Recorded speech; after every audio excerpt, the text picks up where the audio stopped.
Persaingan menuju pemilihan Presiden 2024 semakin sengit. Bahkan Presiden Joko Widodo menyebut pertarungan di Pilpres 2024 lebih banyak drama atau sinetron. Lalu siapa yang dimaksud Joko Widodo dalam pernyataan tersebut?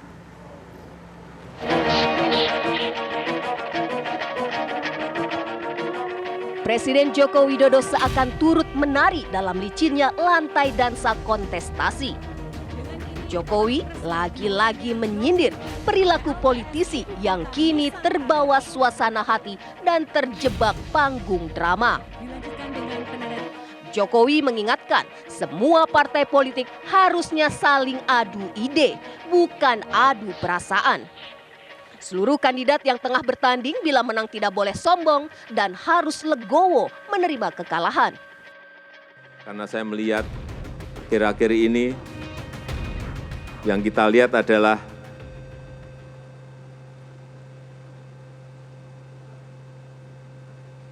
terlalu banyak dramanya, terlalu banyak drakornya, terlalu banyak sinetronnya. Sinetron yang kita lihat. Mestinya kan pertarungan gagasan, mestinya pertarungan ide, bukan pertarungan perasaan.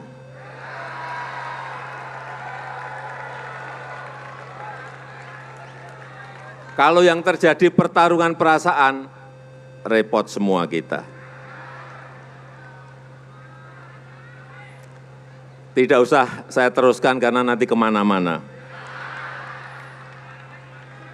Dan ingat, mulai dari sekarang yang kita pegang betul, nanti jika menang,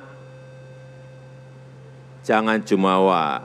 Jika kalah juga jangan murka.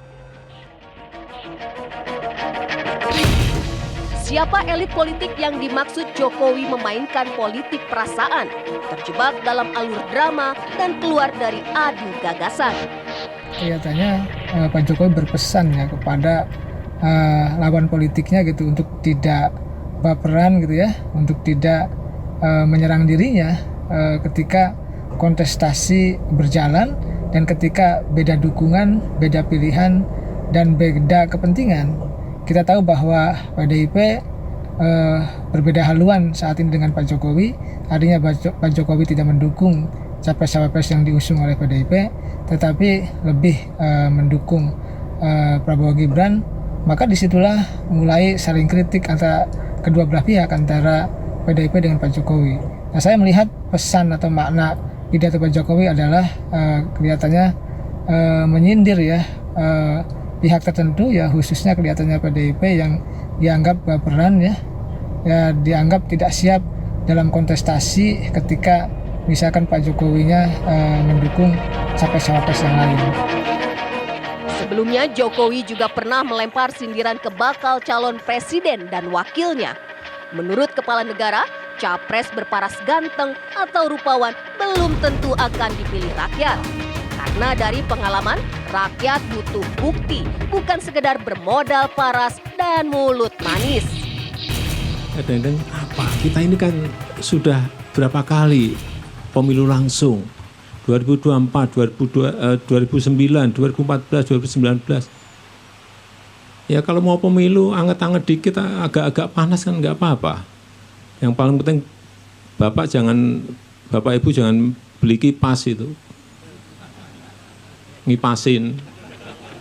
Atau ibu-ibu beli kompor, manas-manasin. Udah lah, kita ini, saya lihat sudah semakin dewasa dalam berdemokrasi. Perbedaan itu biasa. Memilih semuanya kan rakyat.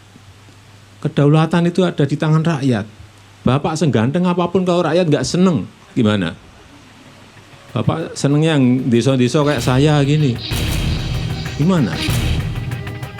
Dua pernyataan Jokowi ini seakan ingin menyentil pihak-pihak yang memainkan narasi hati dalam menjual calon presiden dan calon wakil presiden.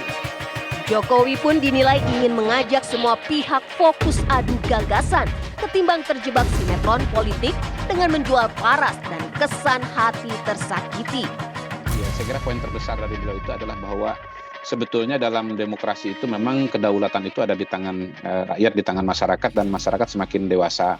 Memang dalam pengalaman saya survei ya, Pilpres, Pilkada, saya jadi teringat tahun 2004, pada waktu itu memang alasan memilih Pak SBY itu salah satu yang menonjol itu adalah ganteng gitu.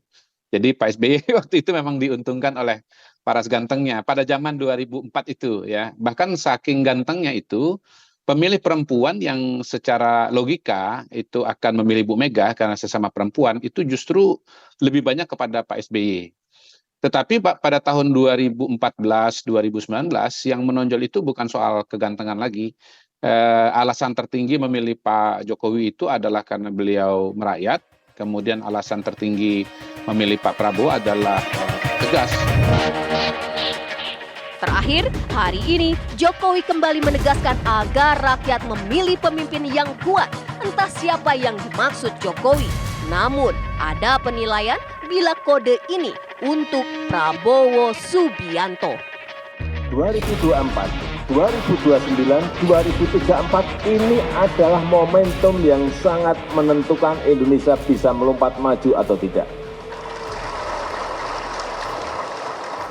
Sehingga dibutuhkan kepemimpinan nasional yang kuat, persatuan yang kuat, kekompakan yang kuat. Tanpa itu, sekali lagi, tantangan yang kita hadapi tidak mudah. Tantangan global, ini justru yang banyak memang dari tantangan globalnya. Satu, ketidakpastian ekonomi global.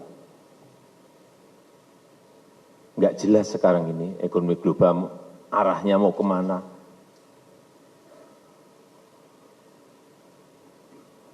Baru bisa menyelesaikan satu saja muncul persoalan ekonomi yang lainnya.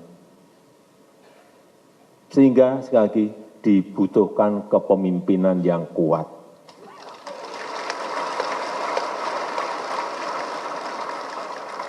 Tadi yang ditampilkan tadi pencak silat tadi benar.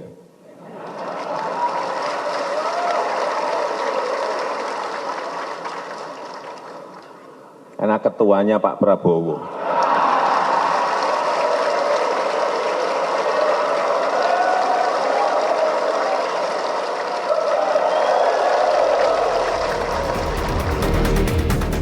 Tim TV One mengabarkan.